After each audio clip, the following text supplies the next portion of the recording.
የኢትዮጵያ ሀገራዊ ምክክር ኮሚሽን ዋና ኮሚሽነር ፕሮፌሰር መስፍን አርአያ ሀገራዊ ምክክሩን አስመልክተው በሰጡት ጋዜጣዊ መግለጫ በአምስት ንዑስ ቡድኖች የነበሩት 50 ተመካካሪዎች በሚገባ ተወያይተው ከትናንትና ጀምሮ ለ250ዎቹ ስልታዊ ቡድኖች ሀሳባቸውን እያቀረቡ ናቸው ብለዋል። እንግዲህ ትናንት 250ዎቹ ላይ ሲቀርቡ ነበሩ።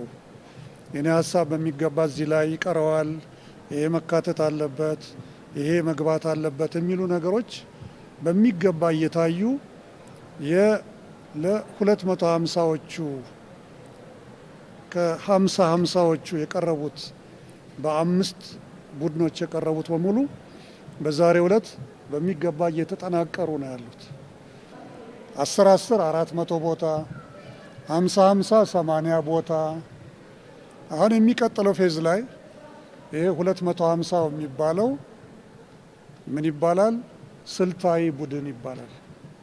ታስታውሱ እንደሆነ ጥቃቅን ቡድን ባለ 10ዎቹ፣ ንዑስ ቡድን ባለ 50ዎቹ፣ አሁን 250ዎቹ ላይ ሲደርስ ስልታዊ ቡድን ላይ በሚገባ እየቀረቡ የሚብላሉ ይሆናል። እንዲህ ተወስኗል፣ እንዲያ ተብሏል እየተባሉ የሚሰራጩ መረጃዎች ሐሰት መሆናቸውንና አንድም ነገር ድምዳሜ ላይ አልተደረሰበትም ብለዋል። እስካሁን የምትሰሟቸው ነገሮች አሉ። ለምሳሌ እንዲህ ተወሰነ፣ የዚህ ጉዳይ እንዲያለቀለት፣ ያለቀ ነገር የለም። ሀሳቦች በሚገባ ቀርበዋል። ሁላቸውም ሀሳቦቻቸውን እያቀረቡ ነው። ስለዚህ አሁን ከዚህ ከዳይቨርጀንት ከሚበታትነን በጣም በርካታ የሆኑ ይዘን የመጣናቸው ሀሳቦች በሙሉ ቀስ እያሉ እየተጠጋጉ ነው። ያው ደጅ እንደምትሰሙት በዚህ ርዕስ ላይ እንዲህ ተብሏል ተብሎ ለእናንተ እንኳን ሲቀርብላችሁ ብዙ መቀራረቦች እንዳሉ ሳታስተውሉ አልቀራችሁ። ስለዚህ እስካሁን የተወሰነ ነገር የለም። ይሄ ቦታ እንደዚህ ተወሰነ፣ እነኚህ ፓርቲዎች እንዲህ ያደረጉ፣ እነኚህ ዝም ብሎ ሀሳቦች፣ ፍላጎቶች፣ ምኞቶች ናቸው እንጂ ወደ ውሳኔ የሚያቀርበው ፌዝ ወይም ምዕራፍ ላይ ገና አልደረስንም። ኮሚሽኑ በሁሉም ወገኖች ዘንድ መግባባት እንዲፈጠር እየሰራ ስለመሆኑ ለመገናኛ ብዙሃን በሰጡት ጋዜጣዊ መግለጫ ያስታወቁት ፕሮፌሰር መስፍን አርአያ ትልልቅ ቁጥር ያላቸው ክልሎች በሌሎች ውሳኔ ሰጪዎች ላይ ተጽዕኖ እንዳያሳድሩ ኮሚሽኑ ይሰራል ነው ያሉትም። ዋናው ትልቁ ዓላማ ትንሽ ቁጥር ያለንም ህዝቦች ወይም ብሔሮች ትልልቅ ቁጥር ካላቸው ብሔሮች ጋር፣ ትንሽ ቁጥር ያለን ማህበረሰብ ክፍሎች ትልልቅ ቁጥር ካላቸው ማህበረሰብ ወገኖቻችን ጋር በእኩልነት እንድንነጋገር ነው ዓላማው እንጂ ብዙዎቻችን ሆነን መጥተን እጃችንን አውጥተን አሸንፈን እንድንለያይ አይደለም።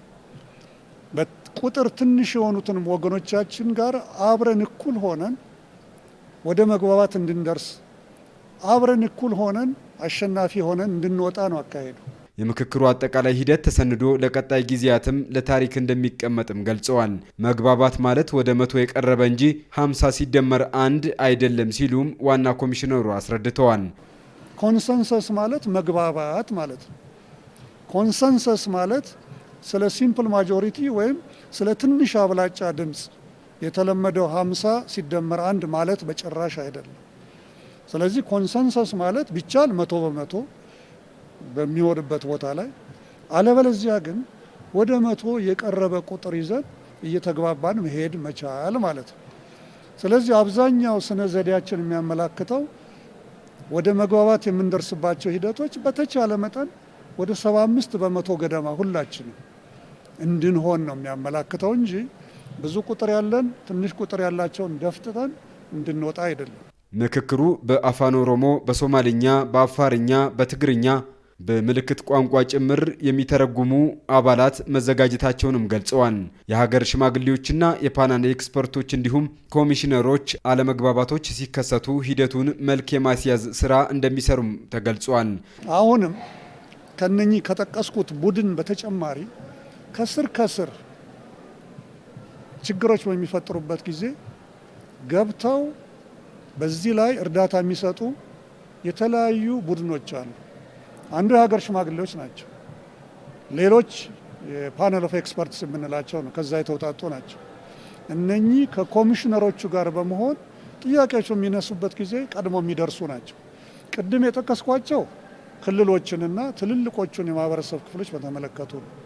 እነኚህ ግን እዚህ በሚነሱ እሰጥ አገባዎች ምክንያት እሰጥ አገባዎቹ ተካረው ወደ አላስፈላጊ ሂደት የሚሄዱ ከሆነ ቀጥታ የምንመራው ወደ ሀገር ሽማግሌዎች እና ከፓናል ኦፍ ኤክስፐርትስ ከኮሚሽነሮች እና ከቅሬታ አሰጣጥ በኮሚሽነሮች በሚመራው ወደ ቅሬታ አሰጣጥ ቡድን ይሆናል።